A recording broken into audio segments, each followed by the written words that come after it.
దేవీం సరస్వతిం వ్యాసం తదో జయాముదీరయే. నష్టప్రాయేషు అభద్రేషు నిత్యం భాగవత సేవయా భగవతే ఉత్తమ శ్లోకే భక్తిర్భవతి నైష్టికీ. కృష్ణాయ వాసుదేవాయ దేవకీ నందనాయ చ నందగోపకుమారాయ గోవిందాయ నమో నమః. గోవిందాయ నమో నమః. గోవిందాయ నమో నమః.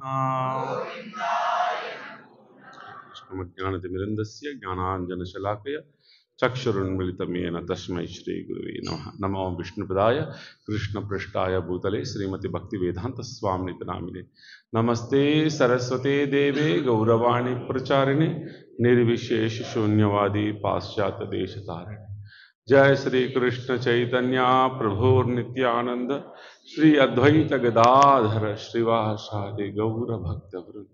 हरे कृष्णा कृष्णा कृष्णा हरे हरे, हरे राम राम राम हरे. श्री प्रभुपाद की गौरनिताय की गौर प्रेमानंदे. 5వ రోజు తెలియకుండానే గడిచిపోయింది. 4 రోజులు కూడా లీల ఉదయం వింటున్నాం, కానీ ఆ లీల రోజంతా వెంటాడుతూనే ఉంటుంది. ఎవ్రీడే ఇట్ ఈస్ హంటింగ్ అస్. అంత సాధారణంగా గౌరలీలను మర్చిపోలేమన్నమాట.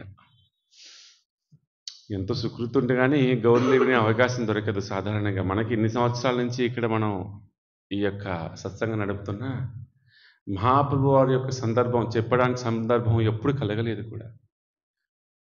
ప్రధానమైనటువంటి రోజుల్లో కూడా చెప్పేటువంటి అవకాశం తక్కువగా ఉండేది.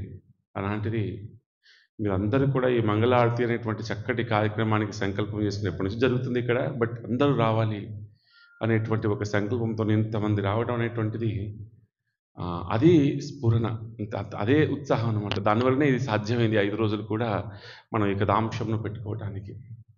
జీవితంలో ఇంతకంటే ఇంకా చేయవలసింది ఏమీ లేదు. ఆచార్యుల వారు చెప్తారు, అయ్యా ఈ శరీరం నిలబడడానికి ఆహారం కావాలి, ఆ ఆహారం తీసుకోవడానికి ద్వారము ఇదైతే ఆత్మ నిలబడడానికి ద్వారము కర్ణములు అన్నారు. అవునా ప్రభుజీ?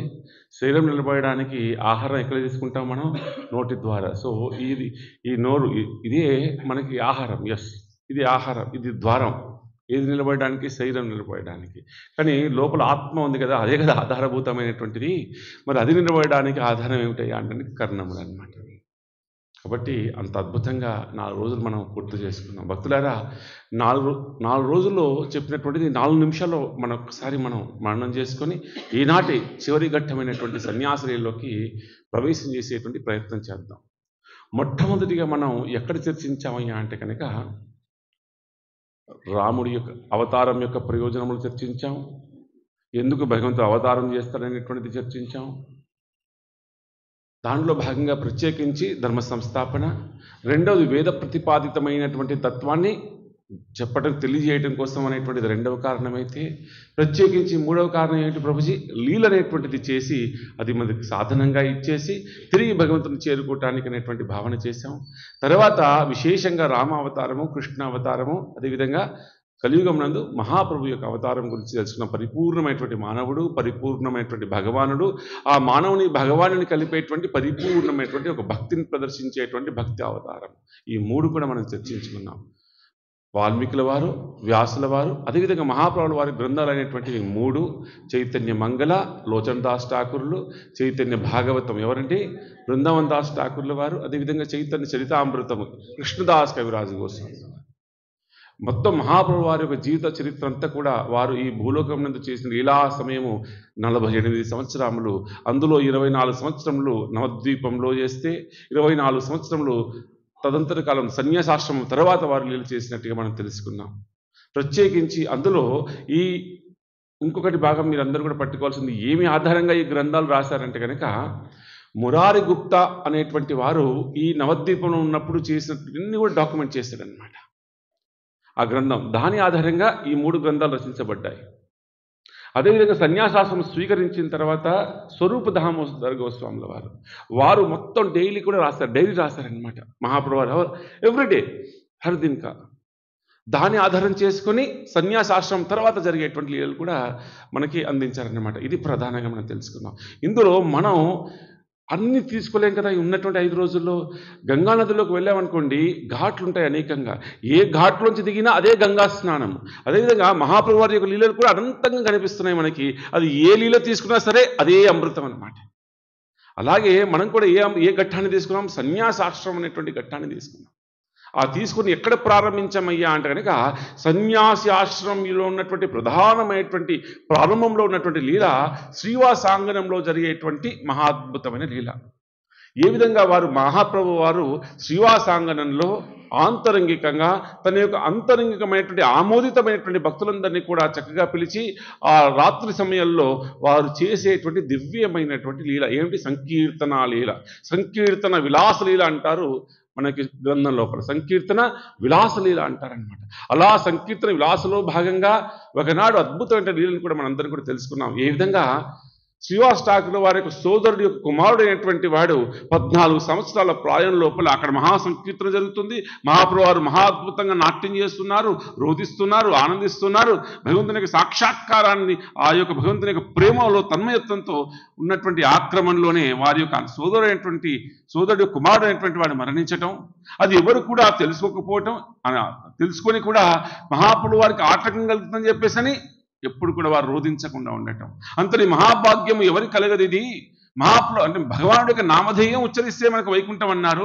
కానీ భగవంతుడైన ఆ యొక్క నామాన్ని చెబుతుంటే ఈయన దేహాన్ని త్యాగం చేశాడు, ఇంత మహాదృష్టి ఎవరికి వస్తుందని చెప్పేసి అని వారు ఉంటే, తదంతర కాలమునందు శృతి తప్పితే ఆ యొక్క కర్తాలలో మృదంగాలలో మహాప్రభు వారు తెలుసుకొని వచ్చేసి, ఆహా మొట్టమొదటిసారిగా బీజం ఏమిటి?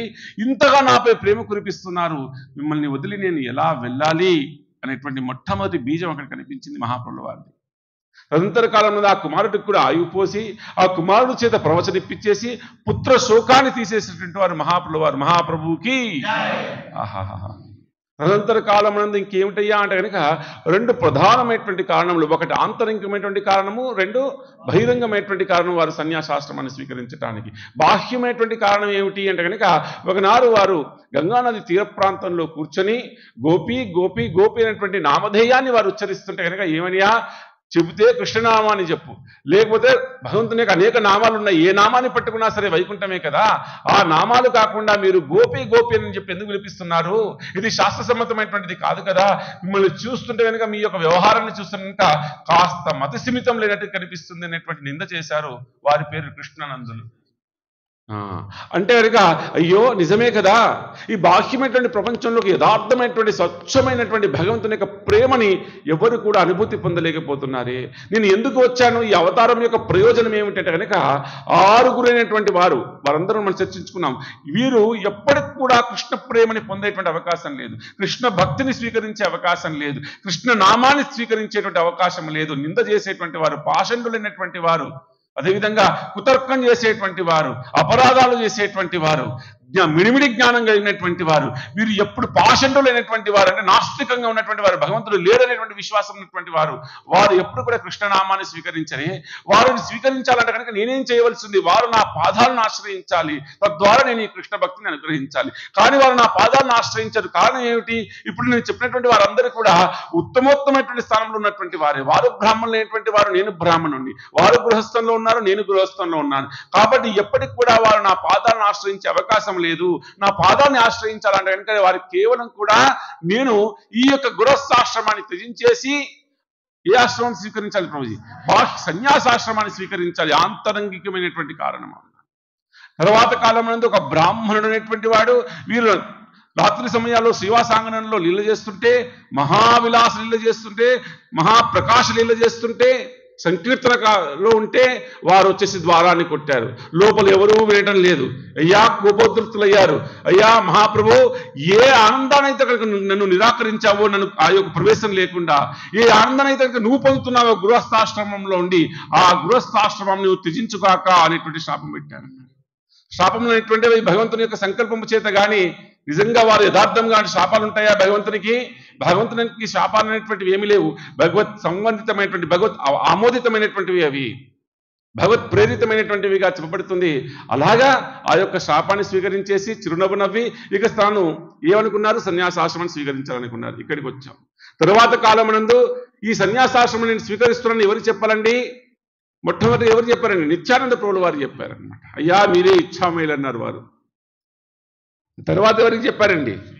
శ్రీవాస్ ఠాకూర్ వారు చెప్పారు.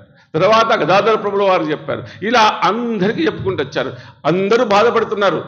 అందరిని పిలిచి ఒక అద్భుతమైనటువంటి సందేశం ఇచ్చారు. ఏమిటి ఉపదేశం? అయ్యా కృష్ణుడి యొక్క ప్రేమ కోసము ఏదైనా సరే బాధను అనుభవించాలన్నటువంటి గోపిల యొక్క భావన ఉండాలి కదా మీలో. అలాంటి భావన స్వీకరించేటువంటి ప్రయత్నం చేయండి అని అందరి దుఃఖాన్ని పోగొట్టాడు. ఓహో, ఆ తర్వాత కాలం నందు ఊరికే రారు మహానుభావులు అన్నట్టుగా ఒక భగవంతుని యొక్క సంకల్పము చేత అక్కడికి ఒక మహానుభావుడైనటువంటి గురువులు వచ్చారు. వారి పేరు కేశవ భారతుల వారు. వారిని కలిశారు. అయ్యా నాకు సన్యాసాశ్రమాన్ని ప్రసాదించండి అంటే కనుక మిమ్మల్ని చూస్తుంటే కనుక మీరే ప్రహ్లాదుల వారికి కనిపిస్తున్నారు, మీరే సుఖదేవ గోస్వాముల వారికి కనిపిస్తున్నారు, లేదు లేదు మీరే ఆ శ్రీమన్నారాయణలో కనిపిస్తున్నారు, లేదు లేదు మీరే సాక్షాత్తు ఆ కృష్ణునిలా కనిపిస్తున్నారు. మీకేమిటండి మేము దీక్షనిచ్చేటువంటిది? ఆ అర్హత కానీ స్థాయి కానీ మాకుందా? కానీ మీరు ఉపదేశం కదా, మీరు ఏం చేశారు? నన్ను అడిగారు కదా, ఇది కాదనేటువంటి శక్తి కూడా నాకు లేదు. కాబట్టి అయ్యా శాస్త్రానుసారము వివాహమైతే భార్య, అదేవిధంగా తల్లి, ఈ ఇరువురి యొక్క ఆమోదాన్ని మీరు పొందవలసింది కదా అని చెప్పేసి వారు చెప్పేసి, మీరు ఇరువురి యొక్క ఆమోదాన్ని మీరు పొందినట్టయితే కనుక మీరు కట్టనటువంటి ప్రాంతంలో ఆశ్రమానికి విచ్చేయండి అని చెప్పేసి వారు వెళ్ళిపోయారు. ఇప్పుడు వరదాకా సరిపోయింది మహాప్రభుల వారికి. ఇక నుంచి తల్లి యొక్క ఆమోదం కానీ భార్య యొక్క ఆమోదాన్ని పొందడం అనేటువంటిది ఎంత దుఃఖప్రియమైనటువంటిది కూడా మనందరం కూడా తెలుసుకున్నాం. తల్లికి కూడా చెప్పాడమ్మా, నేను లోక ప్రయోజనం కోసం ఈ జన్మలోనే మీరు తల్లిదండ్రులు, కానీ నేను నా అవతార ప్రయోజనమైనటువంటి భగవంతునికి నామాన్ని అందరికి ఇవ్వడం కోసం నేను వచ్చానని చెప్పేసి తల్లిని ఓదార్చి, ఆ తర్వాత చాలా బరువైనటువంటి సన్నివేశం 16 సంవత్సరాల ప్రాయంలో ఉన్నటువంటి విష్ణుప్రియని కూడా ఓదార్చి, ప్రత్యేకించి విష్ణుప్రియ ఇక్కడ మమ్మల్ని హృదయాన్ని కూడా కట్టివేసినటువంటిది ఏమిటంటే కనుక, అయ్యా నీ పాదాలను ఎప్పుడు నేను వదిలిపెట్టను అనేటువంటి భావనలో ఉన్నటువంటి విష్ణుప్రియకి, అయ్యా నేను నీ భర్తను కాదు సాక్షాత్తుగా దేవాదేవుడు అంటే కృష్ణ భగవాన్ అంటే కనుక ఇంకా వదిలిపెట్టాను నీ పాదాలు, ఎందుకంటే నేను నా భర్తగా నీ పాదాలు సేవించాలి, కానీ అంతిమంగా నేను సేవించవలసిన ఆ శ్రీమన్నారాయణి, మీరే ఆ శ్రీమన్నారాయణ, ఆ కృష్ణుడు ఇంకా మీ పాదాలను ఎలా వదిలిపెడతానటువంటిది ఇంకా గట్టిగా పాదాలు పట్టుకోవటం.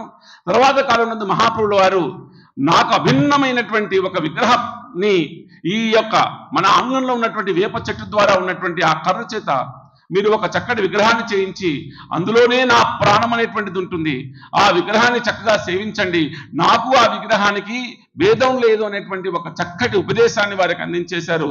తద్వారా వారి అంగీకారం కూడా స్వీకరించారు. ఇక వారు సన్యాసాశ్రమాన్ని స్వీకరించాలని చెప్పేసి నిర్ణయం చేసుకుని ఏ రోజు అంటది మాఘమాసంలో శుక్లపక్షంలో శుక్రవారం తిథి నాడు సంక్రాంతి అనేటువంటి సమయాన్ని వారు నిర్దేశించుకుని ఇక సన్యాసాశ్రమాన్ని స్వీకరించాలని చెప్పేసి వారు అనుకోవటం. ఒక రోజు ముందున 5గురికి మాత్రమే ఆ యొక్క సన్యాసం ఇక రేపే నేను వెళుతున్నటువంటి సమయాన్ని చెప్పడం. అందులో తల్లిగారు ఒకరు ఉన్నారు, శ్రీవాస్ ఠాకూర్ల వారు, అదేవిధంగా గదాధర ప్రభుల వారు, ఇలా ఉన్నారన్నమాట. ఆనాడు అందరినీ కూడా చక్కగా ఇంటికి ఆహ్వానించారు.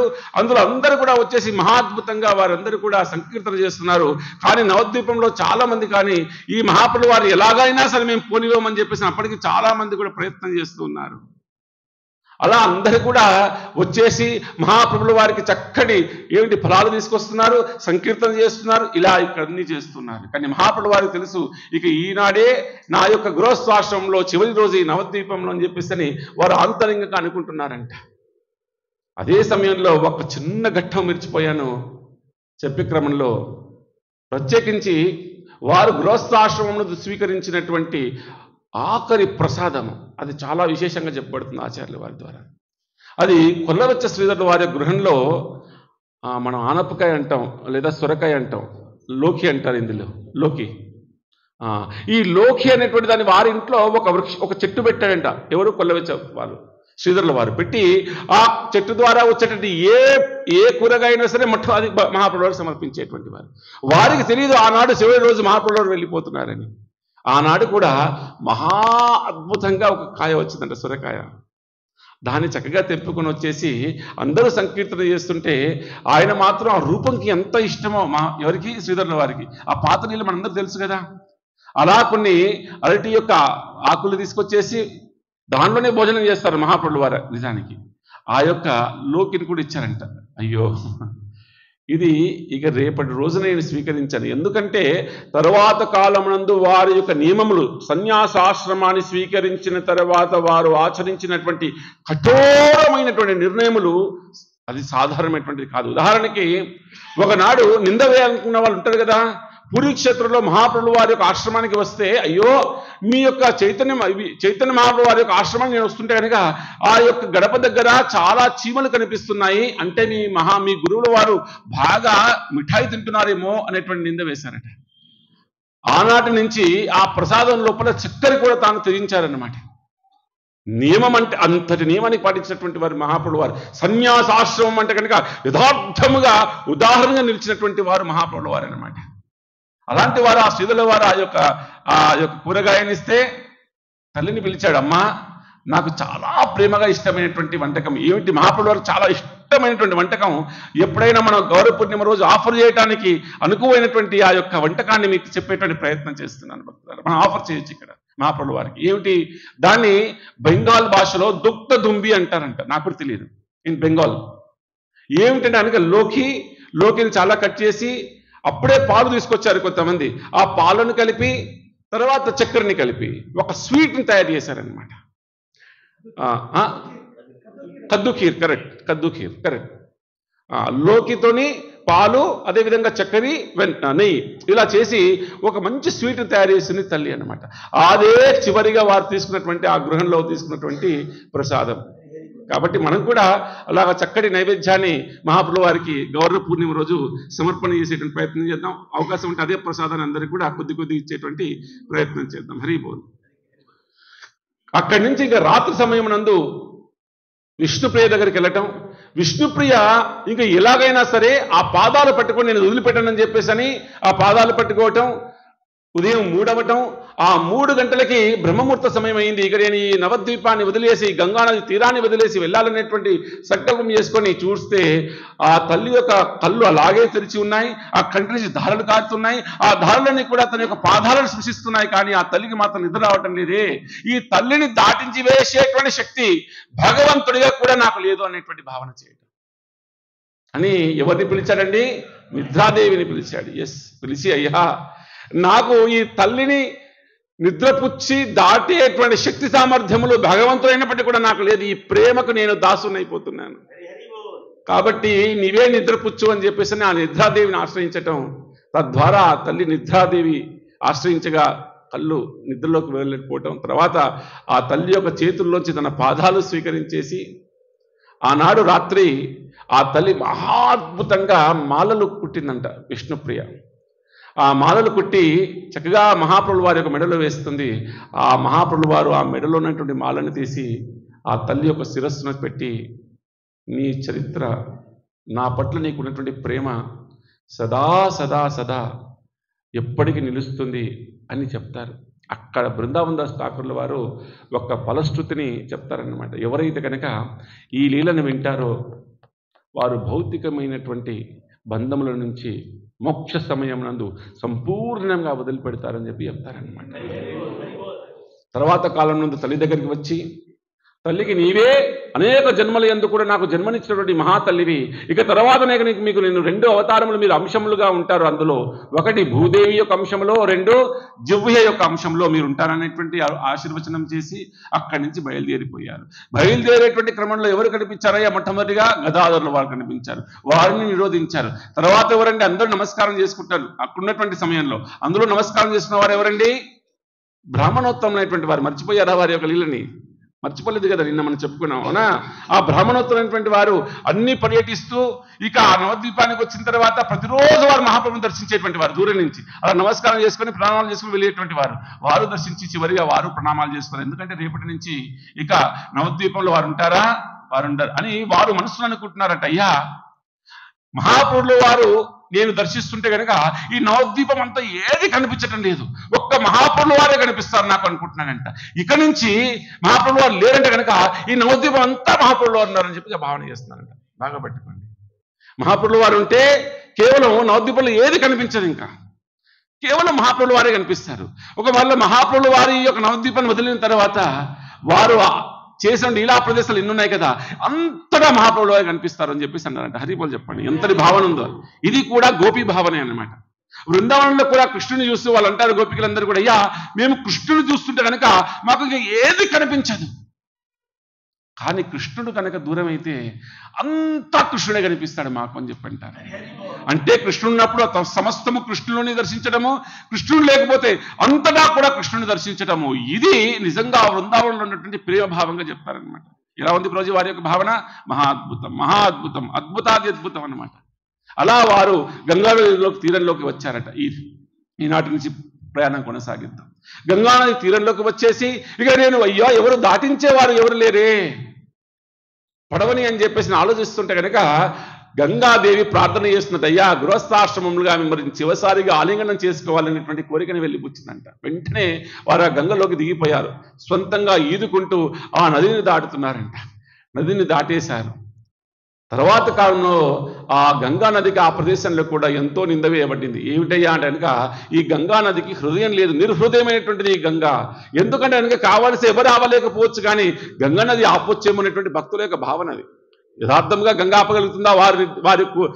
వారికి అతీతంగా ఏమైనా ఉంటుందా? ఏమీ లేదు. వారి పాదాల నుంచి సృజించబడినటువంటిదే గంగాదేవి. కానీ వారు ఆ గంగని దాటినటువంటి ప్రదేశాన్ని ఇప్పటికి కూడా నిర్హృదయ ఘాట్ అనేటువంటి నామధేయంతో ఉంటుందన్నమాట. నిర్హృదయ అంటే హృదయం లేనటువంటిది ఆ ఘాట్. ఎందుకు మహాప్రభును వారు ఆపలేదు అది అనేటువంటిది. నిర్హృదయ ఘాట్ అనేటువంటిది అక్కడ మనం వెళ్ళి సంకీర్తన చేద్దాం అవకాశం ఉంటే కనుక మరో సందర్భంలో.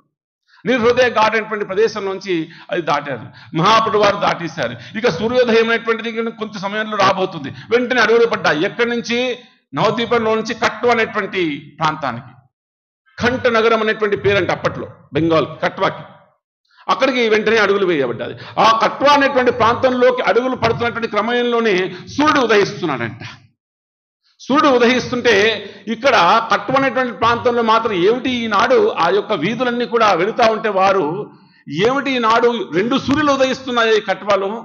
ఒక సూర్యుడు సాధారణంగా ఉదయిస్తున్నాడు మనకు కాంతినివ్వటం కోసం, కానీ అంతకి సరిసమానమైనటువంటి ఒక కాంతి కనిపిస్తున్నది. ఎవరయ్యా అంటే కనుక ఆ మార్గ మధ్యంలో ఒక మహాప్రభులు అయినటువంటి వారు మహాప్రకాశము చేత ఒక 24 సంవత్సరాలు ఉన్నటువంటి అత్యంత సుందరుడైనటువంటి అజానుపైనటువంటి ఆ యొక్క మహాప్రభులు వారు ఆ పాదాలు అడుగులు వేస్తూ ఆ నగరాన్ని వెళుతుంటే కనుక అందరూ చూస్తున్నారంట. ఏమని, అయ్యో ఎవరు ఈయన అంటే కనుక, అయ్యా ఈయన ఎవరో కాదు, నవద్వీపంలో ఉండే మహాపండితుడు, నిమాయి పండితుడు అనేటువంటి వాడు.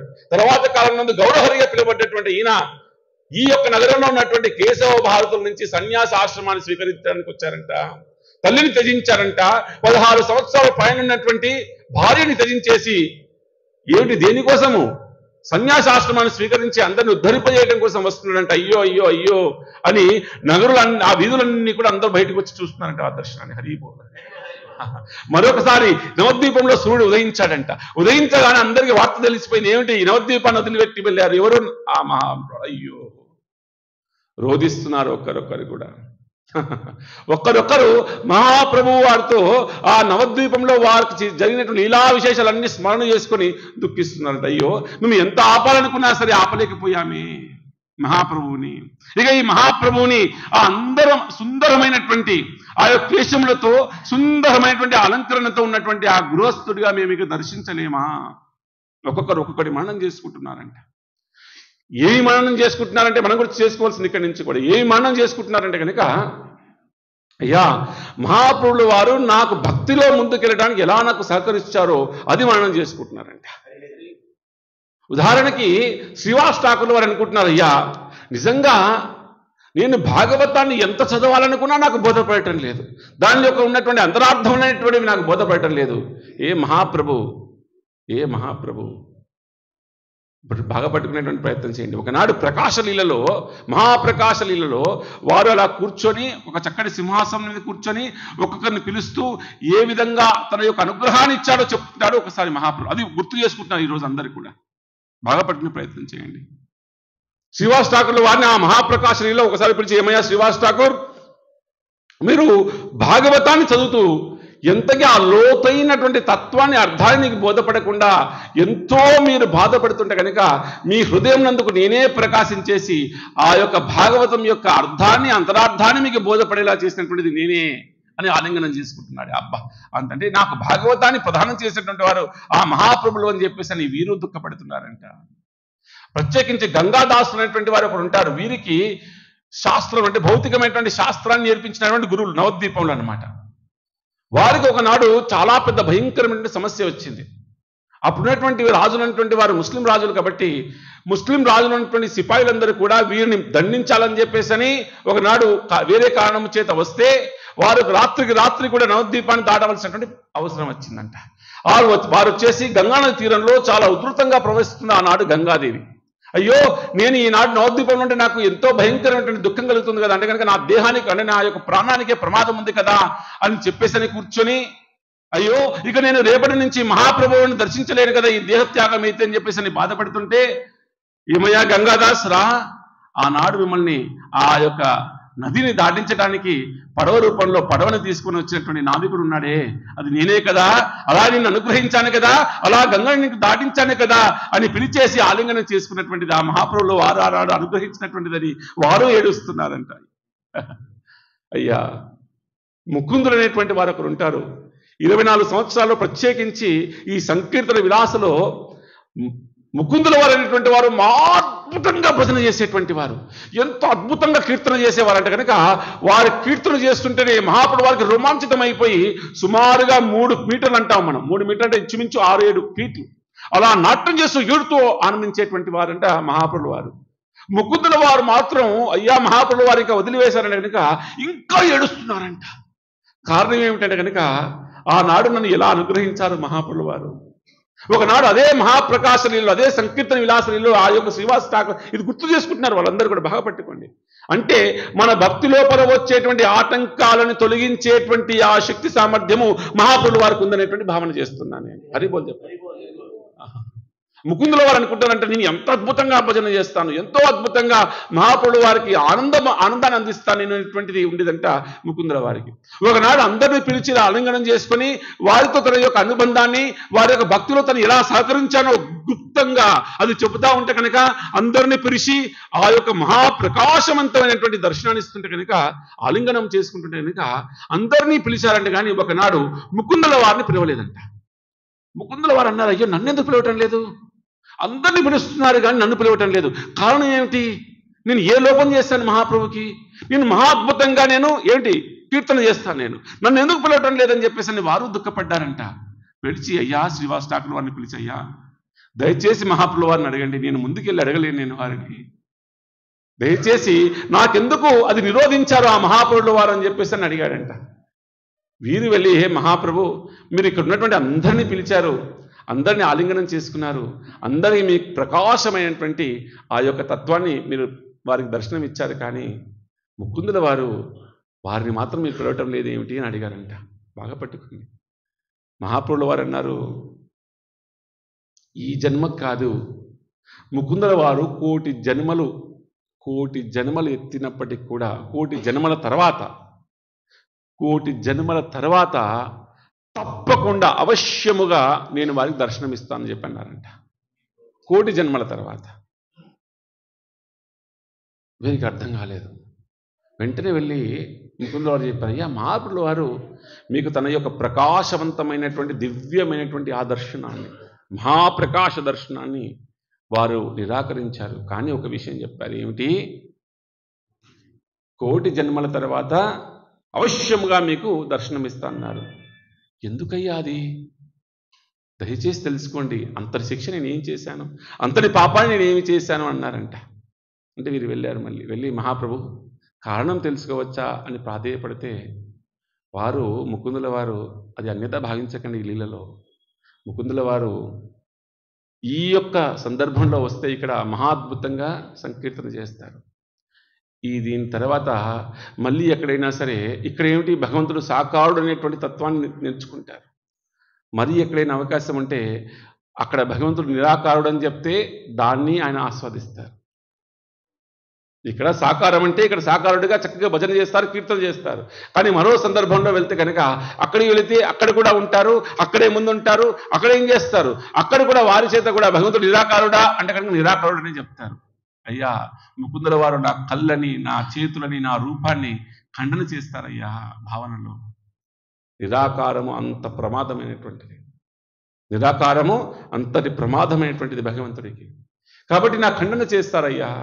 తదంతర కాలంలో మరే సందర్భంలో వస్తే కనుక భగవంతుడు లేడా, నిరాకారుడు కాదు, అసలు భగవంతుని యొక్క అస్తిత్వమే లేదంటే అది కూడా విశ్వసిస్తుంటారు.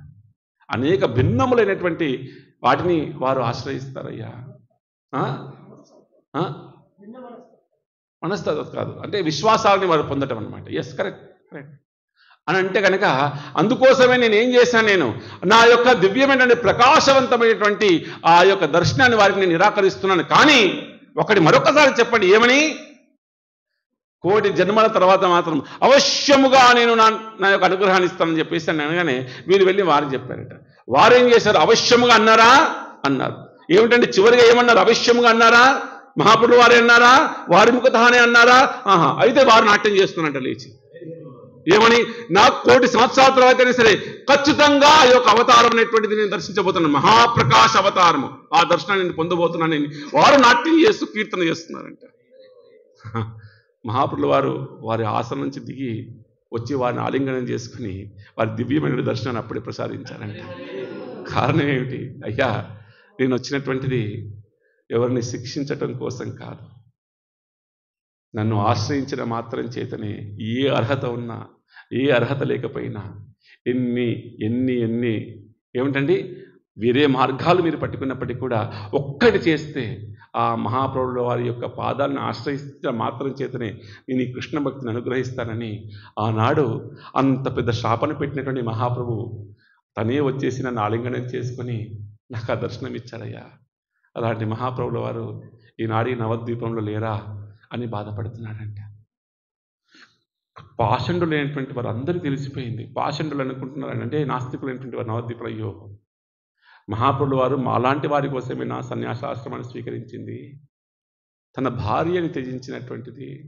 మాలాంటి వారికి మేము మూర్ఖులము, మా హృదయం రాయి అయిపోయింది, మా వల్లనే కదా వారు సన్యాసాశ్రమాన్ని స్వీకరించడం కోసం బయలుదేరింది. అయ్యో మేము ఎంత పాపాత్ములైనటువంటి వారము, మహాప్రభుల వారి యొక్క ధర్మపత్తికి మేము ఎంత తీరనటువంటి బాధను కలిగించాము, మా కోసమే కదా వారు బయలుదేరింది అని చెప్పేసి వారు బాధపడుతున్నారంట. ఇలా దుఃఖం చాలా అద్భుతంగా వర్ణిస్తారు గ్రంథాల్లో. కానీ మళ్ళీ మనం వెళ్ళాలి కదా. మరొక వైపున మహాప్రభుల వారు కేశవ భారతి యొక్క ఆశ్రమానికి వేంచేశారు. వేంచేసి వెంటనే వెళ్ళి ఆ యొక్క కేశవ భారతిలో నమస్కారం చేసుకుని పాదాలను ఆశ్రయించేసి, హే గురువర్య, నేను కృష్ణ దర్శనము పొందేటువంటి క్రమంలో ఆటంకంగా కనిపిస్తుంది నాకంటే కనుక ఈ యొక్క ఆశ్రమాన్ని కనుక నాకు ప్రసాదించండి. నాలో అగ్ని అనేటువంటిది ప్రవేశించి నన్ను ఇంకా బాధిస్తుంది. కాబట్టి దయచేసి నాకు ఈ సన్యాసాశ్రమాన్ని నాకు ప్రసాదించండి, దయచేసి ప్రసాదించండి అని చెప్పి ఏడుస్తూ ఆశ్రయించారట కేశవ భారతుల వారిని. కేశవ భారతులు అన్నారు, ఏమిటి మీరు వచ్చారా? హే ప్రభు, నేను సన్యాసం స్వీకరించాను, ఈ యొక్క ఆశ్రమంలో ఉంటున్నాను. నా దగ్గరికి సాధారణంగా చాలామంది వస్తుంటారు, అందులో కొంతమంది యవ్వనంలో ఉన్నటువంటి వారు కూడా వస్తుంటారు. వచ్చి ఏం చేస్తారు? అయ్యా ఈ భౌతిక జగత్తు అంతా కూడా వ్యర్థమైనటువంటిది, ఈ భార్య పిల్లలు ఇవన్నటువంటిది కూడా కాదు, ఈ వ్యామోహాలు, ఈ ఐశ్వర్యములు, ఈ పేరు ప్రఖ్యాతులు పదవులు అనేటువంటివి కూడా ఏవి శాశ్వతం కాదు, మీరు నాకు సన్యాసమంని ఇవ్వండి అని చెప్పేసి నా పాదాలు యందు ఆశ్రయిస్తారు. కానీ సాయంత్రానికి తిరిగి వారి యొక్క పాదాలు మళ్ళీ వారి గృహానికి వెళ్ళిపోతాయ్యా. అవునా? తిరిగి వారి పాదాలు ఎక్కడికి వెళ్తాయి? రోజు గృహానికే, మళ్ళీ వారి ఇంటికి వెళ్ళిపోతాయండి. ఏ గృహాన్నైతే నేను త్యాగం చేస్తానని చెప్పేసి ఉదయం నా దగ్గరికి వస్తారో సాయంత్రానికి మళ్ళీ వారి పాదాలు వారింటికే వెళ్ళిపోతాయ్యా. అప్పటికప్పుడుగా అనిపిస్తుంది వైరాగ్యం అనేటువంటిది. నాకు తెలుసు మీరే ఆ ఆంతరికమున నాకు తెలిసి మీరే మహాప్రభులని బాహ్యంగా వారు చెప్తున్నారు. వైరాగ్యం అనేటువంటిది ఎలా ఉంటుందయ్యా అంటే కనుక కేశవ భారతి వారు చెప్తారు. వైరాగ్యం ఎలా ఉంటుందంటే కనుక అప్పటికున్నటువంటి పరిస్థితులకు అనుగుణంగా నీటి బుడగలాగా వచ్చిపోతుందంట వైరాగ్యం. నీటి బుడగలాగా. మీరు నేను అలా అని అనుకున్నాను, కానీ మహాప్రభు మీరేమిటి త్యజించి వచ్చారా? త్యజించి వచ్చాను గురువర్య. నా తల్లిగారి అంగీకారముతో, నా భార్య యొక్క అంగీకారము చేత నేను సన్యాసాశ్రమం స్వీకరించడం కోసము, తద్వారా కృష్ణ సాక్షాత్కారం కోసం నేను వచ్చాను, దయచేసి అనుగ్రహించండి అంటే కనుక కేశవ భారతి అయ్యా 24 సంవత్సరాల వయస్సులో ఉన్నటువంటి వారు, మీరు ఏ వయసులో ఉన్నారండి? 24 సంవత్సరాల వయసులో ఉన్నటువంటి వారు నిజంగా సన్యాసాశ్రమం అంటే కనుక శాస్త్రోక్తంగా చూసినప్పటికీ కూడా అయ్యా మీరు ఏమిటి గురుకులంలో చదవాలి, మొట్టమొదటిగా బ్రహ్మచారిగా, తర్వాత మీరు ఏమి చేయవలసింది గృహస్థాశ్రమాన్ని స్వీకరించాలి. 50 సంవత్సరాల తర్వాత కానీ మీరు సన్యాసం స్వీకరించదగినటువంటిదిగా శాస్త్రసమ్మతమైనటువంటిదే కదా. హే ప్రభు అయ్యా మీరు 50 వసంతముల తర్వాత అంటే 50 సంవత్సరాల తర్వాత ఆశ్రమాన్ని స్వీకరించవచ్చు కదా అని అడిగారంటే గురువుగారు అడుగుతున్నారు చూడండి. ఎందుకంటే వారి సౌందర్యాన్ని చూస్తే ఆశ్చర్యపోయారు కాబట్టి. అంటే మహాప్రభువు వారు అన్నారు, అయ్యా మీరు ఏమంటున్నారు? 50 సంవత్సరాల తర్వాత కదా మేము చేయవలసింది ఏమిటి? సన్యాసాశ్రమం, వానప్రస్థం తర్వాత సన్యాసం స్వీకరించాలి కదా శాస్త్రానుగుణంగా. కానీ మీరు ఏవైనా నాకు వాగ్దానం చేయగలరా గురువు గారు 50 సంవత్సరాల తర్వాత నాకు వైరాగ్యం వస్తుందని? ఎన్నిబడి గ్యారంటీ? 50 సంవత్సరాల తర్వాత ఖచ్చితంగా నాకు అంటే వైరాగ్యం కలుగుతుందనేటువంటి నమ్మకాన్ని లేదా వాగ్దానాన్ని మీరు చేయగలరా? జీవుడు అనేటువంటి వాడికి వైరాగ్యం అనేటువంటిది అది భగవత్ అనుగ్రహం మాత్రమే, భగవత్ అనుగ్రహం మాత్రమే. ఆ భగవత్ అనుగ్రహము చేతనే వారికి సంపూర్ణమైనటువంటి వైరాగ్యం కలుగుతుంది. వైరాగ్యం అంటే కనుక బాహ్యమైనటువంటిది తెంచుకోవటం అన్నమాట. ఆ తెంచుకునే క్రమంలో భగవంతుని యొక్క అనుగ్రహం చేతనే కదా కలిగేటువంటిది. లేకపోతే కనుక తనకు తానుగా బాహ్యమైన బంధనాలు తెంచుకోవడం అంత సాధారణం కాదు. కానీ ఇక్కడ 2 ఉన్నాయంటారనమాట. ఒకటి జీవుడి యొక్క ప్రయత్నము, 2 కృష్ణుని యొక్క అనుగ్రహము. ఈ 2 కలుస్తేనే వైరాగ్యం అన్నారు. అవునా ప్రభుజీ? ఒకటి మన యొక్క ప్రయత్నము, 2 కృష్ణుని యొక్క అనుగ్రహము. 2 కలగాలి కదా ప్రభుజీ గురువర్యా అని అన్నారనమాట. యథార్థంగా అంతే. ఒకనాడు కృష్ణుడు అదేవిధంగా నారదుల వారు చూడండి అనుగ్రహం ఎలా ఉంటుందో. దాని ఉద్దేశం మనకు అలా ఉంటుందని కాదండి. అలా ఉండాలంటే చాలా కష్టం అనమాట. మన వైరాగ్యంలో ఏమి, మన బంధనాలు ఏమి తెంచేస్తాను అనుకోకండి దయచేసి, ఏం పర్వాలేదు. అంత అనుగ్రహ స్థాయి మనకు లేదు కాబట్టి. అయ్యా ఒకనాడు నారదుల వారు కృష్ణుల వారు అంటే మహాప్రభువు వారు ఇలా చెప్తారు చూడండి. అంటే కనుక వైరాగ్యం అనేటువంటిది భగవత్ అనుగ్రహము, మన ప్రయత్నము భగవంతుని యొక్క అనుగ్రహము. కాబట్టి అది అని అయ్యా మీరు భాగవతంలో మీకు తెలియదా? ఆనాడు భాగవతంలో ప్రహ్లాదుల వారు చెప్పారు ఏమిటి? యవనంలో ఉన్నప్పుడు మాత్రమే ఈ యొక్క భక్తి అనేటువంటిది ఆశ్రయించాలన్నారే. శరీరం నందు ఉత్సాహం ఎప్పుడు ఉంటుందో, శక్తి ఎప్పుడు ఉంటుందో అప్పుడే భక్తిని ఆశ్రయించమన్నారే. కాబట్టి అది మీకు బోధపడలేదా గురువర్య? మీకు తెలుసు కదా, మీకు విదితమే కదా అని అంటున్నారంట. అంటూ ఈ వైరాగ్యం అనేటువంటి బంధనాలు తెంచేటువంటిది స్వయంగా తన ప్రయత్నము చేస్తే అది కృష్ణానుగ్రహము చేతనే, భగవత్ అనుగ్రహము చేతనే ఆ బంధనాలు అనేవి తొలగిపోతాయి కదా అన్నారంట. ఉదాహరణకి ఒకనాడు కృష్ణుడు అదేవిధంగా నారదుల వారు ఇద్దరు గురు శిష్యులుగా వేషాలు వేసుకొని జీవుడి యొక్క వైరాగ్యం గురించి తెలుసుకోవడం కోసం వచ్చారంట. అంటే అనుగ్రహిద్దామని చెప్పేశారు, వైరాగ్యం ఇద్దాం వీడికి అని చెప్పేశారు, అనుగ్రహిద్దాం వీడికి అని వరాలు ఇద్దామని చెప్పి వచ్చారట. షార్ట్కట్లో చెప్తారు, ఎందుకంటే కనుక ఇది ఎలా ఉంటుందో తెలుసుకోవటం కోసం. ఉదాహరణకి ఎప్పుడు కూడా మనం వేరే కథలు వెళ్ళలేదు ఈ యొక్క చరితామృతం ఈ కథ లోపలికి. ఒక మహాధనవంతుడి ఇంటికి వెళ్ళారంట. వెళ్ళేసి అయ్యా మీ ఇంటికి గురు శిష్యులుగా వచ్చారు. శిష్యుడు అన్నట్టు అయ్యా మా గురువుగారు వచ్చారు, చాలా గొప్ప విషయాన్ని వారు ఆహ్వానించారు, చక్కగా అగ్గేపాదులు ఇచ్చారు, నమస్కారం చేశారు, చక్కగా నైవేద్యాలు పెట్టారు, చక్కగా అన్ని అతిథి సత్కారాలు చేస్తే చివరిగా వెళ్ళేటప్పుడు అయ్యా ఏం కావాలో కోరుకో అనగానే అయ్యా ఇంత పెద్ద ధనం కలిగినటువంటి ఐశ్వర్యవంతుడిని ఏమిస్తారండి గురువుగారు అని అడిగినట్టు నారదుల వారు. అయ్యా ఇతనికి కోటింతలు అంటే ఇంతకీ కోటి వంతులుగా ఉండేటువంటి అన్ని ఐశ్వర్యములు ఇతని కలుగాకుండా వరమిచ్చిపోయాడంట. ముందే ధనవంతుడు, ఇంతకీ మళ్ళీ ఎంత కోటి రెట్లు ధనం కలగాలని చెప్పేసి ఆశీర్వదించి వెళ్ళారంట. ఆశీర్వచనం ఇచ్చేసి తర్వాత కొంత దూరానికి వెళ్ళిన తర్వాత ఒక పేద గుడిసెలో ఉన్నటువంటి ఒక తల్లి దగ్గరికి వెళ్ళారంట. వెళ్ళి ఆ గృహంలోకి వెళ్ళారు. అమ్మా మేము సంచారం చేస్తూ మీ ఇంటికి వచ్చామమ్మా, ఏవైనా మాకు ఆకలిగా ఉంది, ఏవైనా తినడానికి ఉందా అని అడిగారంట. అయ్యా ఊరికే రారు మహానుభావులు, అయ్యా సాక్షాత్తుగా నేను స్వీకరించడానికి ముందే మీరు వచ్చారు, కానీ నేను చాలా కటిక పేదరికంలో ఉన్నాను. నాకు ఏ సంపద లేదు, ఈ చిన్న పూరిళ్ళు తప్ప. కానీ మీకు ఖచ్చితంగా నేను ఏమంటారు రిక్తహస్తములతో పంపించలేను, దయచేసి రండయ్యా అని చెప్పి లోపల పిలిచిందంట. పిలిచి తన దగ్గర నా దగ్గర ఏమీ లేదు, కానీ నాతో పాటు అత్యంత నా యొక్క జీవం నిలపటానికి కారణభూతమైనటువంటిది ఒక గోవు. ఆ గోవే మా ఇంట్లో ఉంది. అదంటే నాకు చాలా ప్రేమ, ఎందుకంటే నన్ను నిలబెడుతుంది. అవునా? కాబట్టి ఏం చేయాలంటే కనుక వెంటనే వెళ్ళేసి ఆ గోవు యొక్క పొదుగు దగ్గరికి వెళ్ళేసి పాలు పితికి ఆ పాలను కాచి ఆ కృష్ణుడికి అదేవిధంగా నారదుడికి ఇచ్చేసిందంట. ఇచ్చి పాదాలను ఆశ్రయించింది. అయ్యా, అతిథులు సాక్షాత్ భగవత్ స్వరూపులు కదా, చాలా సంతోషమే మా గృహానికి వచ్చినందుకు అని పాదాలను ఆశ్రయిస్తే నారదులు వారు అన్నారు, అయ్యా గురుగారు, అయ్యా కృష్ణ, అనుగ్రహించండి ఈ తల్లిని. వారిని అనుగ్రహించారు కదా, ఈ తల్లిని కూడా అనుగ్రహించండి అంటే అనుగ్రహిస్తానని ఏమన్నాడండి? ఆవును కూడా ఆ ఆవు కూడా మరణించిగాక అని చెప్పేసి ఆశీర్వాదం చేశారు. ఏమిటండి మహాపులో నారదులు వారు అన్నారు ఏమిటంటే, భగవంతునికి వైరాగ్యం కూడా భగవత్ అనుగ్రహమే అని గుర్తించటం. అలానే మన ఈశ్వరుని వారేం తీసుకెళ్లారండి.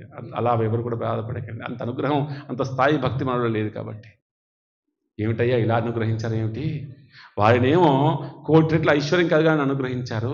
ఈ తల్లికి ఆధారం ఏంటంటే ఒక్క గోవును కూడా తీసుకెళ్ళిపోతున్నారు ఏమిటంటే కనుక, అయ్యా ఈ తల్లి 99% భక్తి చేసింది నా యందు ప్రయత్నము, ఇక 1% మాత్రమే నా అనుగ్రహం.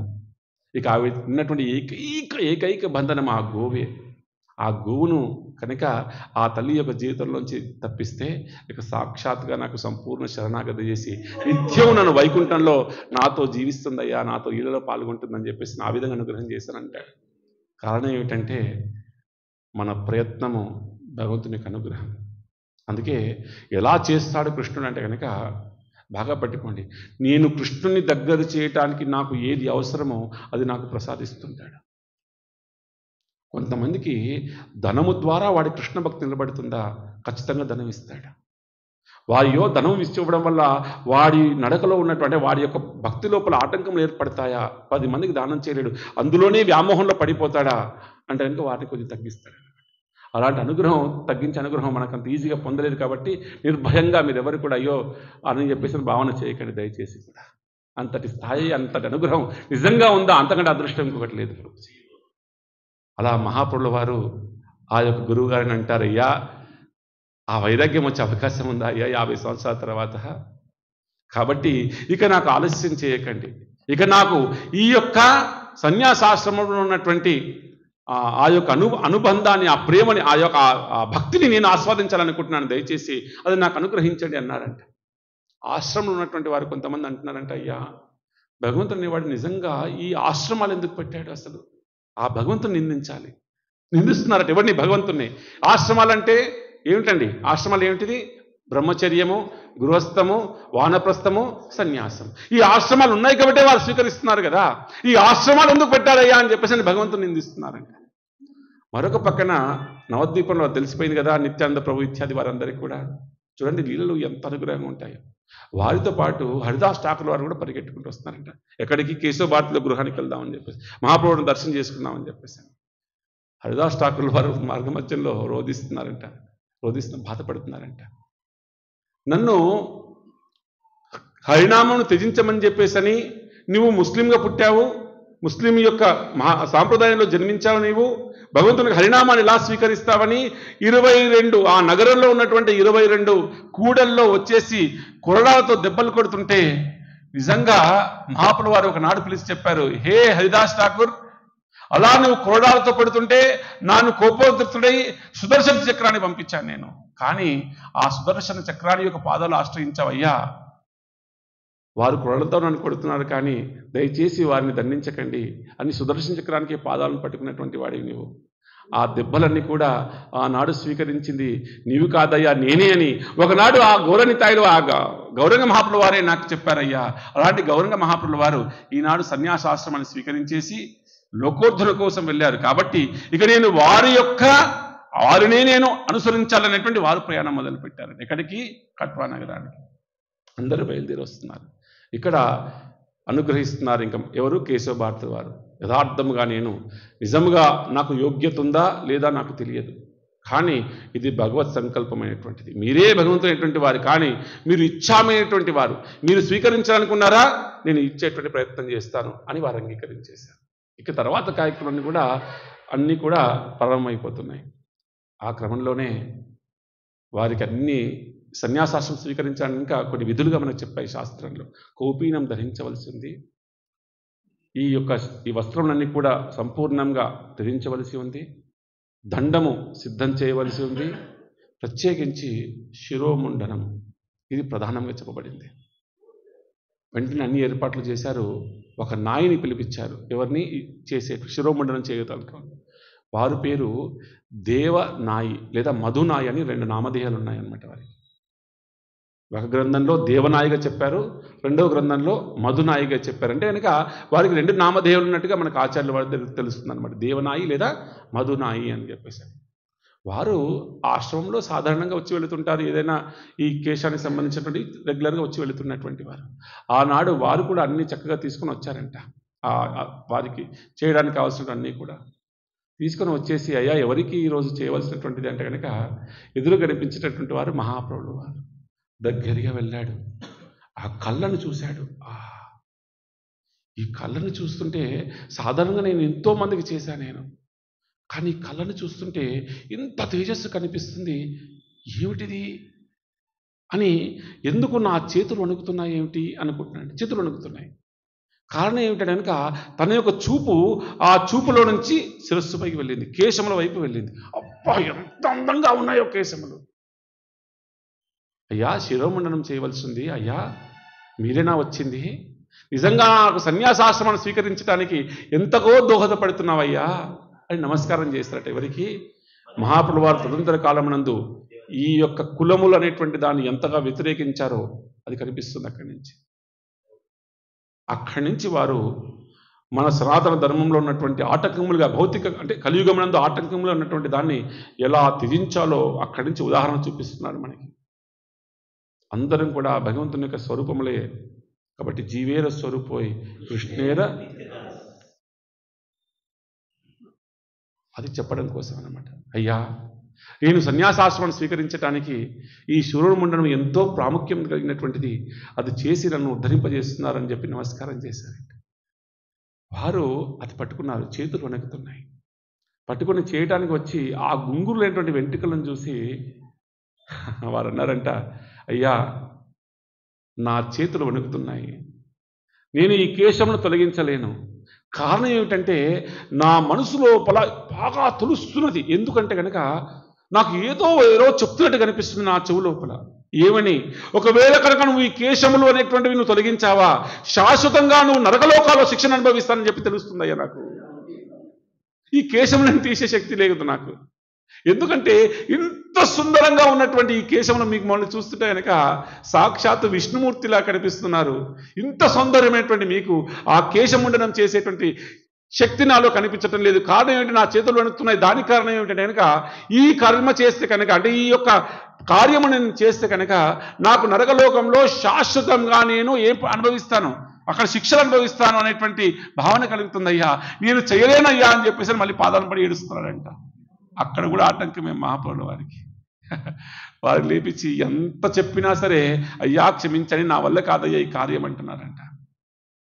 మహాప్రభుల వారికి సన్యాసాశ్రమంలో స్వీకరించడానికి ఎక్కడెక్కడ అవరోధం కలిగిందో అక్కడక్కడ తన భగవతత్వాన్ని ప్రదర్శిస్తాడు. అవునా ప్రభుజీ? ఎక్కడెక్కడ అవరోధం కలుగుతుందో అక్కడ భక్తుడే కాకుండా భగవంతుడే తన యొక్క ప్రకాశాన్ని ప్రకాశిస్తాడు. చివరికి ఏమయ్యా భార్య దగ్గర ప్రదర్శించాడు, ఆ బ్రాహ్మణుడి దగ్గర ప్రదర్శించాడు. ఈయన బ్రాహ్మణ పక్షపాతి అని అడగొచ్చు ఎవరైనా కూడా. ఆ నాయి బ్రాహ్మణుడు అంటాను ఇప్పుడు, కరెక్ట్. ఆ నాయికి కూడా అయ్యా నీవు నరకలోకంలో శిక్షణ అనుభవిస్తానని చెప్పేసి దుఃఖపడుతున్నావా? ఈ నరకానికి అధిపతి అయినటువంటి యమధర్మరాజు నా యొక్క నిత్య సేవకుడయ్యా. యమధర్మరాజు ఎవరు? నా యొక్క నిత్య సేవకుడు. నా యొక్క అనుగ్రహం చేతనే చేసినటువంటి పాపములకు శిక్షణ ఇస్తుంటాడు అందరికి కూడా. నా యొక్క ఇచ్ఛా మేరకి తను ప్రవర్తిస్తాడు, తాను స్వతంత్రుడు కాదయ్యా. ఈనాడు అయ్యా మిమ్మల్ని నేను ప్రాధేయపడుతున్నాను ఏమంటే కనుక ఒకే ఒక విషయం చెప్తున్నాను. మనం ఏంటంటే కనుక అది ఏమంటారంటే మహాప్రభుల వారు శ్లోకం మహాద్భుతంగా ఉంటుంది. అయ్యా నీవు నా కేశములను తొలగించు, నా శిరస్సు పైనుంచి నీ పాపములను తొలగించేసి నీకు వైకుంఠాన్ని ఇస్తాయా అని చెప్పి చెప్తారు.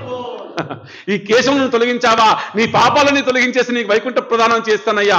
ఏ వైకుంఠం అయితే కనుక అనంతకాలం నుంచి జీవులు ఎంత తపస్సు చేసినా కూడా పొందలేనటువంటి ఆ దివ్యమైనటువంటి శాశ్వతమైన వైకుంఠాన్ని నేను నీకు ప్రసాదిస్తానని చెప్పేసి తన యొక్క దివ్యమైనటువంటి తన యొక్క రూపాన్ని, ఆ భగవత్ రూపాన్ని కూడా ఆ యొక్క నాయకి, ఆ మధునాయకి అనేటువంటి వాడికి కూడా ప్రదర్శించాడంట. ఆహాహాహా. వారు అన్నారు ఏమిటి భాగ్యము, ఏమి భాగ్యము, ఎంతని కలుగుతుంది కదా నాలాంటి వాడికి ఇంత పెద్ద అనుగ్రహాన్ని కలిగించినటువంటి హే మహాప్రభో నీ పాదాలు పొందేటువంటి అవకాశం నాకు కలిగించావు. ఇక నేను కాదనలేను. ఎందుకంటే కనుక నీవు ఇచ్చినటువంటి ఆ యొక్క ఏమిటి ఉపదేశం ఉంది, దాన్ని దాటేటువంటి శక్తి కూడా నాకు లేదు. నువ్వే ఆ సాక్షాత్తు శ్రీమన్నారాయణుడు అని చెప్పేసి ఆ యొక్క అన్ని పట్టుకున్నాడంట. పట్టుకొని ఎంత శృతి మెత్తగా దాన్ని తీశాడంటే కనుక ఆ తీసేటప్పుడు కూడా భగవంతుని తెలుసు, అయినా తీయడానికి కష్టమవుతుందట చేసేటప్పుడు. దానికి తడి కావాలి కదా శిరోమండనానికి, తన కన్నీళ్ళు అనేటువంటి తడి చేతనే ఆ శిరోమండనం చేశారంట నాయి బ్రాహ్మణుడు. ఎంత సమయం అంటే డాక్యుమెంటెడ్ కదండి, 4 గంటలు పట్టిందంట అవి తీయటానికి. 4 hours కేశములన్నీ తీయటానికి 4 గంటలు పట్టిందంట. ఆ శిరోమండనం చేసి చక్కని శిఖని పెట్టి పాదాలను పట్టినట్టు, అయ్యా దీనివల్ల నాకు నిజంగా పాపము చేత నరకం పోయినా, పుణ్యము చేత స్వర్గం పోయినా, మీరు భగవంతుడి కాబట్టి ఆశీర్వచనం చేసి వైకుంఠం వెళ్ళినా సరే మీరు ఉపదేశాన్ని మాత్రం నేను దాటలేను కాబట్టి ఈ యొక్క కార్యాన్ని నేను చేశానయ్యా అని పాదాలు పట్టుకున్నాడంట. లేపి ఆలింగనం చేసుకున్నారు మహాప్రభుల వారు. చేసుకొని కౌపీనాన్ని ధరించి ఇక గురువుల ఎద్దుకు అన్ని యజ్ఞగుండం అంతా సిద్ధమైపోయింది. వారు కూర్చున్నారు. శిష్యులందరూ కూడా అన్ని ఏర్పాట్లు చేసి ప్రారంభిస్తున్నారు. ఇప్పుడు యజ్ఞము అంటే దేవతల సాక్షిగా గురుల వారు సన్యాస దీక్షను ఇవ్వాలి. ఇచ్చేటప్పుడు మంత్రాన్ని ప్రదానం చేయాలి. మంత్రం ప్రదానం చేయాలి కదా, ఏ మంత్ర ప్రదానం చేయాలి వీరికి అని చెప్పేసి వారు ఆలోచిస్తున్నారట గురువు గారు. ఎందుకు, అన్ని మంత్రములు కూడా వారి నుంచే వచ్చినటువంటివి. సమస్తమైనటువంటి మంత్రములన్నిటి కూడా మూలమైనటువంటి వాడు భగవంతుడైనటువంటి వాడే, వేదం నుంచి వచ్చినటువంటి. కానీ ఆ వేదములకు ఆధారభూతమైనటువంటి వాడు, వేదముల ద్వారా తెలుసుకోవాల్సినటువంటి వాడు వీరే కదా. వేదముల యొక్క అంతరార్థమే వీరు కదా. వీరి నుంచే కదా ఈ ప్రకాశించినటువంటివి, ప్రదర్శించినటువంటి, ప్రకటితమైనటువంటివి కదా. నేను ఏ మంత్రం వీరికి ఇవ్వాలి? వీరు మహాకృష్ణ భక్తులు. అవునా, వచ్చిన వారు సాక్షాత్తు కృష్ణ భక్తులుగా వచ్చారు. వీరే సాక్షాత్తు ఆ కృష్ణ భగవానుడు. కానీ నా సాంప్రదాయం ఏమిటి? శంకర సాంప్రదాయం. నా సాంప్రదాయం నందు వైష్ణవ మంత్రం ఉండవు కదా. మరి వీరికి నేను ఏ మంత్రాన్ని ఉపదేశించాలంటే సంశయంలో పడ్డారట. చూడండి, ఇక్కడ మహాప్రభుల వారు తెలుసుకున్నారు. అందరి మనసులో ఉంటున్న వారే కదా. అయ్యా గురుగారు, మీలో ఉన్నటువంటి సంకోచం మాకు అర్థమైపోయింది. మహాప్రభుల వారు ఒక అద్భుతమైనటువంటి మంత్రాన్ని, అంటే కనుక శంకర సాంప్రదాయం మంత్రమే. ఎందుకంటే వారు ఎందుకు ఈ సాంప్రదాయాన్ని స్వీకరించారు చెప్పాను కదా. ఒకటి కేశవ భారతుల వారు కృష్ణ భక్తులు, రెండవది తను ఏదైతే కనుక నిరూపణ చేయవలసిందో అది తను వేరుగా ఉంటే కనుక అది ఎదుటి వారు స్వీకరించారు. తన యొక్క సాంప్రదాయంలో ఉంటే కనుక అది ప్రతిపాదించేసి ఆమోదింపజేయడం చాలా సులువైనటువంటిది. కాబట్టి శంకర సాంప్రదాయాన్ని వారు స్వీకరించారు. వారు ప్రత్యేకించి శంకర సాంప్రదాయంలో ఉపదేశించేటువంటి మంత్రము తత్వమసి. ఏ మంత్రం ప్రభుజీ? తత్వమసి. తత్వమసి అంటే నేనే భగవంతుని అని అర్థం అన్నమాట. తత్వమసి అంటే ఏమిటి ప్రభుజీ? నేనే భగవంతుని, ఆ భగవంతుడు నేను ఒకటే అనేటువంటి భావన ఆదిశంకర్ల వారు ప్రతిపాదించినటువంటిది. కారణం అప్పుడున్నటువంటి దేశకాలమానములకు అనుగుణంగా. కారణం ఏమిటి అంటే కనుక ఆదిశంకర్ల వారు ఒకనాడు బయలుదేరుతుంటే కనుక మార్గ మధ్యంలో ఒక చెండాడు కనిపించాడు. ఆ లీల మీ అందరికీ కూడా తెలుసు. అయ్యా నేను మార్గంలో వెళ్తున్నాను, మీరు జరగండి అయ్యా అంటే కనుక ఆ యొక్క చెండాడు అంటాడు, ఎవరిని జరగమంటున్నావు? ఈ శరీరంలో జరగమంటున్నావా, లేదా లోపల ఆత్మను జరగమంటున్నావా?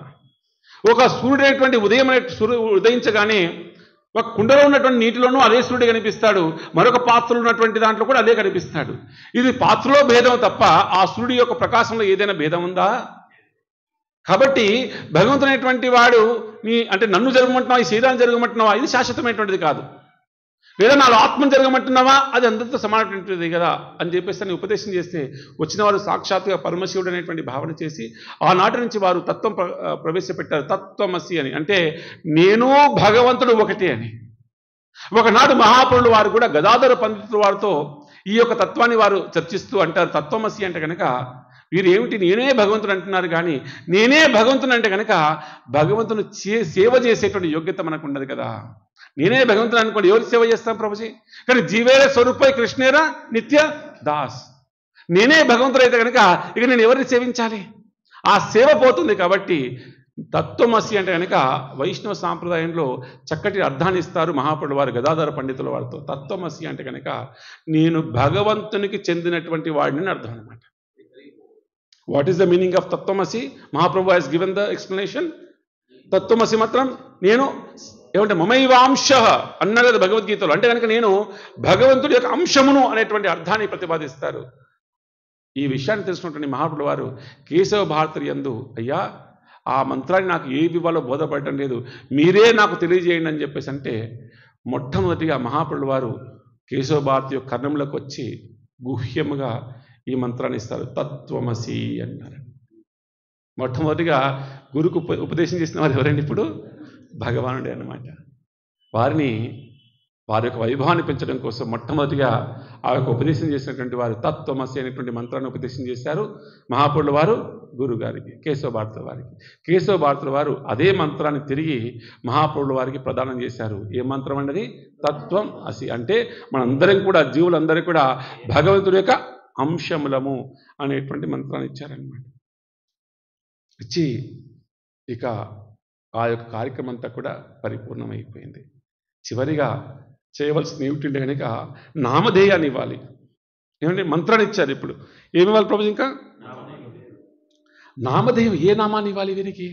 సాధారణంగా సాంప్రదాయంలో భారతి అని, శంకర అని ఇలాంటివి ఉంటాయి చాలా వారి సాంప్రదాయంలో. ఒక్కొక్క సాంప్రదాయంలో చివరిగా వారి సాంప్రదాయాన్ని ప్రతిబింబించేటువంటి ఉంటాయన్నమాట. మరి నేను వీరికి ఏ నామధేయాన్ని ఇవ్వాలి అని వారు ఆలోచిస్తున్నారంట. అప్పటికి వీరి నామధేయాలు 3 చాలా విశేషమైనటువంటి. ఎవరికి? మహాప్రభుల వారికి. జన్మించగానే జన్మకుండలి చూసి నీలాంబర చక్రవర్తి అంటే వారి యొక్క తాతగారు అయినటువంటి వారు వారి యొక్క జాతకాన్ని చూసి వారికి ఇచ్చిన నామధేయము విశ్వంభరుడు నామధేయం అనమాట. ఏం పేరు ప్రభుజీ? విశ్వంభరుడు. కానీ అది వ్యవహారికమైనటువంటి నామము. కానీ ప్రేమపూర్వకంగా పిలుస్తున్నది ఏంటి ప్రభుజీ? నిమాయ్ పండిత. సో మొట్టమొదటి నామధేయము విశ్వంభర. తర్వాత నవద్వీపంలో అందరూ పిలిచేటువంటిది ఏమిటండి? నిమాయ్ పండిత్. అంటే అమ్మగారు ప్రేమగా పిలుస్తున్నటువంటి నామధేయం నిమాయ్ పండిత్. కానీ వారు సంకీర్తన విలాస చేసే క్రమంలో వారికి ఇచ్చిన నామధేయం ఏంటంటే కనుక ఈయన చూసే సాక్షాత్ హరిగా ఉన్నాడు, కానీ గౌరవర్ణంతో ఉన్నాడు కదా. శ్వేతవర్ణం మన శ్యామవర్ణంలో లేరు. ఏ వర్ణంలో ఉన్నారు? గౌరవర్ణంలో ఉన్నారు. కాబట్టి వారికి నామధేయం చాలా ఏమొచ్చిందంటే గౌరహరి అనేటువంటి నామధేయం వచ్చిందంట. అవునా ప్రభుజీ? గౌరహరి నామధేయం 3 వచ్చాయి. ఇప్పుడు 3 నామాలు అయిపోయాయి. ఇక 4వ నామధేయాన్ని వీరు ఇస్తున్నారు. ఏమయ్యా మీరే భాగవతంలో ఒక శ్లోకాన్ని వారు స్ఫురణ చేసుకుంటారంట. అందరూ చెప్పండి. కృష్ణవర్ణం త్వషా కృష్ణం సాంగోపాంగాస్త్ర పార్షదం యజ్ఞై సంకీర్తనై ప్రాయై యజంతి సుమేధసః. ఆహా, కృష్ణవర్ణం నిత్యం కూడా కృష్ణనామాన్ని చెప్తుంటాడు. నిత్యం కూడా కృష్ణవర్ణం త్వషా కృష్ణం. అయ్యా కృష్ణవర్ణాన్ని చెప్తుంటాడు, కృష్ణనామాన్ని నిత్యం చెప్తుంటాడు. కానీ తన యొక్క వర్ణం ఎలా ఉంటుందంట అంటే గౌరవర్ణంగా ఉంటుందంట. ఎలా వస్తాడో ఇక్కడికి? సాంగో పాంగాస్త్ర పార్షదం. తన యొక్క అస్త్రములు అనేటువంటి ఏమిటయ్యాడంటే శంఖము కాదు, చక్రము కాదు, గదా కాదు, సారంగము కాదు. తన యొక్క పార్షదులు ఆంతరంగికమైనటువంటి పార్షదులనే అస్త్రాలుగా తీసుకుని వస్తారంట. ఇక్కడ ఏం చేస్తారో ఇక్కడికి వచ్చేసి మరి ఈ అవతారం యజ్ఞై సంకీర్తనై ప్రాయై. ఈ కలియుగంలో యజ్ఞము యథార్థమైనటువంటి యజ్ఞము సంకీర్తన మహాయజ్ఞమే. ఈ యుగధర్మము సంకీర్తనే అని చెప్పేసి ఆ యజ్ఞాన్ని అందరూ కూడా అందించడం కోసం వస్తారంట. అది ఎవరు గుర్తిస్తారయ్యా? యజంతి సుమేధసః. ఎంతో అనుగ్రహంతో ఉన్నటువంటి మేధావులు మాత్రమే, శాస్త్రంలో పరిపూర్ణమైనటువంటి శరణాగతి చేసినటువంటి వారు మాత్రమే ఆ యొక్క ఈ తత్వాన్ని తెలుసుకుంటారా అని చెప్పిన శ్లోకం ఎందులో ఉందండి? శ్రీమద్ భాగవత మహాపురాణంలో ఉంది 11వ స్కందం. కృష్ణవర్ణం తుషాకృష్ణం సాంగోపాంగాస్త్ర పార్షదం యజ్ఞై సంకీర్తనై ప్రాయైర్ యజంతి సుమేధసః. అక్కడ గుర్తుకొచ్చిందంట వారికి, అయ్యా మీరు మీ నామధేయము ఎప్పుడు కూడా అందరి చేత ఏం చేస్తున్నారు, మీరు కృష్ణ అంటున్నారు కాబట్టి కృష్ణ. తర్వాత ఏమన్నారు, చైతన్య. అంటే జీవులో ఉన్నటువంటి యథార్థమైనటువంటి స్వరూపం ఏంటి, కృష్ణేన నిత్యదాస్. అందరిలో ఉన్నటువంటి కృష్ణ భక్తి అనేటువంటి చైతన్యాన్ని తిరిగి మీరు కలిగించబోతున్నారు కాబట్టి మీ నామధేయం ఈ నుంచి శ్రీకృష్ణ చైతన్యులు అని చెప్పేసి నామధేయం చేశారు. హరి బో చైతన్య మహాప్రభుకి, గౌర్ నితాయ్ కి, గౌర్ హరి కి, హిమాయ్ పండిత్ కి, విశ్వంభర కి, గౌర ప్రేమానందే. చేతిలో దండం ఇచ్చారు, ఏకదండం. అంటే తత్వమసి దండం ఇచ్చారనమాట. తర్వాత అంటే ఈ దండం అనేటువంటిది కూడా నా యొక్క సాంప్రదాయాన్ని సూచించేటువంటి దండం. ఏమిటి, నేను భగవంతుడు ఒకటే అనేటువంటి దాంతో వారు ఏకదండాన్ని పట్టుకుంటారట. ఆ ఏకదండాన్ని ఇచ్చారు వీరికి, వీరు స్వీకరించారు. ఎందుకు, తర్వాత కారణం ఏం జరుగుతుంది, తర్వాత లీలను. అక్కడి నుంచి వారిక కాషాయాన్ని ధరించి శిరోనుమండం చేసుకొని నామధేయాన్ని కలిగి దేవతల సాక్షిగా సన్యాసం స్వీకరించేసి నిలబడి ఉంటే అక్కడ బృందావన్ దాస్ ఠాకూర్ వారు అంటారు, ఇక ఈ రూపాన్ని వర్ణించటానికి వ్యాసుల తరం కూడా కాదు, ఇంకా వ్యాసులు కూడా ఈ రూపాన్ని వర్ణన చేయలేరు, ఇక ఆస్వాదించవలసిందే అని అంటారంట. అని అక్కడ ఫలశ్రుతి రాస్తారు. మొత్తానికి మొత్తం ఏ అర్హత లేకపోయినా, ఏ యోగ్యత లేకపోయినా, ఏ సుకృతి లేకపోయినా ఈ సన్యాసులు అనేటువంటిది ఎవరు వింటారో వారికి సంపూర్ణంగా నామరుచి. ఏమిటి ప్రభుజీ, నామరుచి, భగవంతుని యొక్క నామపైన రుచి, జీవేర దయ, ఇతరుల పట్ల దయ కలగటం, ఇది రెండు వారికి కలుగుతుంది అని చెప్పేసి అని ఫలశ్రుతి. హరే కృష్ణ కృష్ణ కృష్ణ హరే హరే, హరే రామ. Thank you Prabhuji. ఈ విధంగా సన్యాసి లీల 5 రోజులు చెప్పుకున్నాం మనం.